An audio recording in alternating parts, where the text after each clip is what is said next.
Express your personal style. Bend wire into beautiful shapes, then repeat those shapes. Hi, I'm Katie Hacker, and today artist and creative collaborator Brenda Schweder is here to create a stunning necklace with lots of movement. She repeats one simple shape in different sizes using a jig. Hi, Brenda. Hi, Katie. Thanks for having me back. Hey, welcome. It's always fun to see what you create, and it's all just the magic of wire, really. The magic of wire and what you can do on a stationary jig, yes. Right. Yes. So let's take a look at your necklace. This is cool. I love the design. Yes, I was inspired by the bunting. That's right, for the love of bunting. For the love of bunting is what it's called, yes. And each one is graduated, right? So they're slightly different shapes, and they really cascade. This would be fun to wear. Yes, exactly. One of the things that the stationary jig does best, and now that's a jig, is that it comes in a variety of sizes. We're going to be using the big rounds today. That's the accessory. And so just because it comes in, 1 inch, 1 1/4, 1 1/2 on up, we can do some fun things with layering and nesting and that type of thing. Yeah, you can really customize it and make it your own. Right, exactly. So you start out with your jig base. Exactly, what we do, and this is the jig without any pattern on it or at all. And then this comes with a bracket that actually just clamps onto the side of your workstation. It could be your bench in your studio or your dining room table, as long as you can make it stationary and anchor it down there. And then what I try to do is have a pattern template. This is made of vellum, and it has all of the placements on here for your wire path, where to start, where to clip, and the swivel lock, which is our nice little third hand that we can use to anchor our wire in place and have both of our hands to work. Okay. Yes. So, and you can see right over here, what I've done is I've already had this set up, Katie. I thought what I would show you is, it peeks under there, and there's that jig again, and how I just left one of these to do so we could show everyone. Just punch through here with our pattern puncher right here, and then pick up a little corner tack. You can see that I've got some of these on here already, just so everything is in place when you're going to install your other pieces. Okay, and you could create your own designs, but you have templates that people can use too for these patterns. Exactly, yeah. Some people just like, a little place to start, kind of a warm-up. I call it kind of a calisthenics of jiggery. I just made that up. Sounds good to me. I know. So I just kind of put that in place, and now we're ready. What I thought we would do is just make one of the rungs for one of our little buntings. Okay. Another layer of bunting, and we can just take a piece of copper wire. And we can use any kind of wire. Some people get mixed up because I work so much in steel wire. They want to know, do you only, you have to use steel on the jig, and absolutely not, hopefully not. It's so versatile. Okay. Right, exactly. So I just want to show you is we're going to be working on this little setup here. We call this the bunting setup, so you can kind of just see the different setups. And I'm just going to take this. I know that this part is going to come up here, so I got enough right here to work this. And I'm just going to move my swivel lock around, always clockwise. So I've hand tightened it here, but I also want to just give it another little nudge, and it's just tighten this in. And basically you can kind of see that the wire responded to that. So so it's in there, and you can see that didn't anchor that down. That would be a good thing to do before. You were just ready to jump in. I was jumping in. Okay, so now you can see here, Katie. Now we're ready. I'm going to move that table before I can move that wire. So I'm just going to pick it up. You can also work, this is copper, so you can work this with your hands and stuff like that. But and another thing that I'm really proud of the jig for is that people with hand issues, carpal tunnel syndrome, arthritis, different things like that, can actually use the jig very easily because you have both of your hands to work things. Gives you more power. Mm-hmm. Yeah. So right now I'm just going to take and form this with my fingers. I really like to form right against this puck here and move it up and around. And then, so I have a nice gripper. I'm going to continue on with my pliers, and then I can get into those tight spots like that just really easily. Okay, and what gauge wire are you using? This looks like 18, is that right? This is 18, very good. You know your gauges, Katie. So what we've got, I've gone all the way around there. I'm just going to take this and come all the way around here. I can get my finger in there if I want, and again check that plane right there. I see that I do have a little bit more air in there, so I'm just going to come back and pull it on up. And basically, that's the form that I want to achieve. And it's going to take that off. And obviously, once you have the jig set up, you can make one of these, you can make 1,000 of them. And that's another beauty of it, is that you have a consistent form that you can making repeats. Repeat, repeat, repeat. So that's really fun. So I'm going to take this up and off. I can use my wire lifter to do that. This one's not so bad, but sometimes if you have a lot of pegs, it's a little harder to get it up and off, so especially if you've got, you know, messing up your shape. Right, so that we've got that basic Looks shape. We do want to take some of that extra wire away, so I'm going to go under. Ready? Ready. So what I'm going to do is this is kind of a Brenda-ism, is that I always put garbage in the hole. When you're working with a flush cutter, you want to have that little trough, which is my hole, and then this back spot, which is the flush area of it. I'm going to put the part that's the garbage that I'm going to cut off, and I'm going to get it right there, holding both sides so I don't make wire go into your eyes, Katie. Thank you. A little nicety that I provide there. So you trim it really flush. I trim it flush, and I'm trimming it just so nothing's going to overlap. Let's see here if I can get a good, there we go. Perfect. Great. I'll just put that aside. Now, what we're doing is we're just going to harden that. Steel isn't, I work on steel a lot, obviously, just said that. So I don't have to harden steel as much. But with copper, it's so soft that we really need to do that. Right, if you want it to keep its shape, you have to work hard in it. You really do, really do. So what I'm going to do is kind of just have my fingers where I'm going to try to train it. And just using a chasing hammer, I'm going to do some hammering. All right.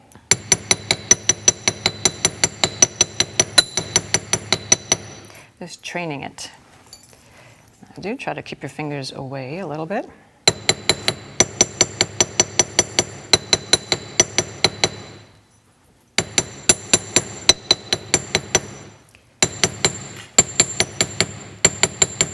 This is the exciting part, because then you can kind of see, I like the evidence of hand or the hammer in there, so it kind of gives that faceting or that smooth look. Well, and I was thinking you could even texture it a little bit if you wanted to. You could. You know, using a texturing hammer or your riveting hammer or something. Right, especially with the broader wires, you can get a little bit more interest in there and texture, exactly.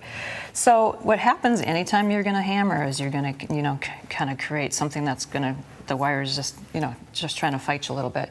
So what I'm going to do is take my round nose pliers, and I'm going to get back in there and see how that's kind of opened. In this particular design, we really want that closed so that the jump ring can't come back out of there. Okay.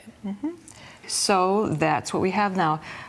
You can also patina this. You can do, there's so many different versions to this project. That's kind of what makes it fun as well. So what we can do is start making our jump rings. Okay. Okay, so I'll just put this to the side here. I thought what we would do is go back to steel, and we're going to make the jump rings right on this jump ring setup right here. This particular peg we don't have in a double high version like we do for the 1/4 or the 3/16 quite yet, so we're going to work. So if you're making a wider jump ring, you could use a taller piece, and if we want to make a longer coil, or we want to make more jump rings at a time. Yes. Unfortunately, we're going to, for this project, we have to make 2 sets of these coils and then cut them apart. Okay. So, yes. So here we go, and I'm just going to start this and get really tight around it. Now, I will say by really tight, this one also kind of splays out at the top just by virtue of it being a slotted. It just kind of comes has a little flare. Yeah. So we don't want to get too tight, because then we won't be able to get it up and off. So we've done that. And I'm just going to actually just get down really close to it and get my optics on again. And I want to stay really close together. If I'm not close together, I can take my wire lifter and I can smush that down and really make that nice and compact. And that's just a way that we keep our jump rings really consistent. But you can see that basically we're just going to go, I try to keep down and low, and sometimes I go down a little bit further so that it'll pop up into place. But we don't also want to overlap either, because of course then we have a real distortion, don't we? Yeah, so this is going to give you the perfect coil. Yeah, there we go. So I guess you kind of have enough of an idea about that, right? So here's an example of getting something pretty darn tight, but I can still get it off. Handy. Yeah. So what you would do to cut the jump rings is then you would start cutting these apart. What I've done is this is the size we need for our project, but just because we want to be able to see this better, I've made a bigger some one. 1/4 inch ones. That's great. Okay. So what are your tips for cutting those? Well, I use my garbage in the hole tip a lot. People in my classes get sick of this, and then they start It's teasing. important. That's how they remember. You're right. So here you can kind of see that we have this going around here, and where you want to start is not where that wire has gone straight, but where it's a continuous circle. So I want to get in there, and here I'm just moving that cutter around. I want to start off with this piece of garbage in my trough end, garbage in the hole, holding both places. So I'm truing that up, and the more that I do that, the less filing I have to do. And because I'm a really lazy jewelry maker, filing is filing. I get it. Especially the more jump rings you make. Why waste time on that when you can be creating more good stuff? So then what I want to do is actually just flip my pliers around. So if you think of this rest of this coil becomes your garbage. Not that you're going to throw it out, but this is the part that you're not concentrating on right now. So if you think of it, this very last rung right here is your jump ring. And then so this side will be your garbage. And what I'm going to do is I'm just going to get really close to it, and I'm going to do that again. So that was my flush side, right? Okay. So that is what makes that perfect jump ring with, oh, I did pretty darn good. That is good. So you always flip your cutter so that the flush part is on the ring itself. Exactly. Now this, because we have the other side was the part that... Trim again, yes, right? I call that the pointy hat.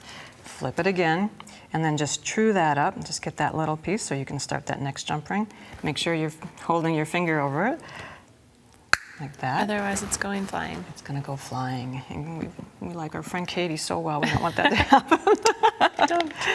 Flip that again, go right up next to it, and then you go on down the line and you just, start building this.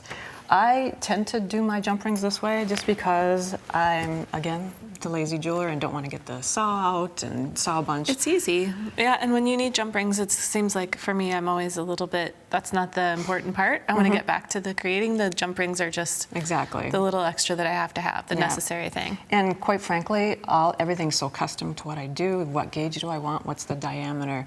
I just cut what I need. Well, and that's a great tip from really making it your own too. If you were in a big hurry, of course you can use pre-made jump rings. Right, so, exactly. Yeah, so let's talk a little bit about how this is going to go together. So these are each connected by jump rings here. Exactly. So what we can do is we can take our copper one, and let's just put this on the bottom here. See how we kind of just made that the next biggest size here, and we'll pick that up.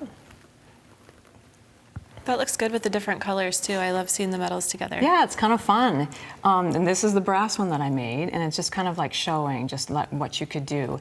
If you just took this one and then went around, your eye would really kind of follow this top one, but then it would kind of come back. If the whole necklace had this gold inside, brass inside. Right, just a little feature to it. And it just kind of, get into your aesthetics, what you like, and just follow that.